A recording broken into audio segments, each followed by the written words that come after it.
महाविकास आघाडीमध्ये जागा जवळपास फायनल झालेल्या आहेत.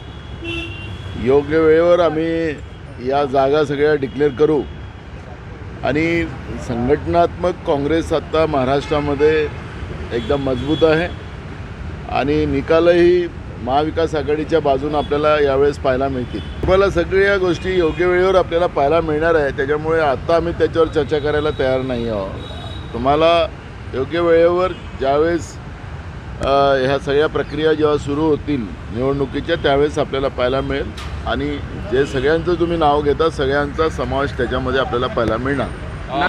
त्यांनी काय बोललेत मला माहिती नाही, पण आखरी डॉक्टर बाबासाहेब आंबेडकरांनी शोषित पीडितांना मुख्य प्रवाहात आणलं आणि त्याच पद्धतीनं संविधानामध्ये व्यवस्था निर्माण केलेल्या आहेत. बाबासाहेबांचे उपकार बहुजनांवर वंचितावर मोठ्या प्रमाणात आहे, ते कोणालाही नाकारता येणार नाही. त्यांनी मोदी साहेबांना त्यांचं वय विचारलं पाहिजे, म्हणजे बघ तुमची हिंमत काय असेल दिसेल. परवा एक सोशल मीडियावर एका गाडीतला व्हिडिओ दाखवला जातो आहे.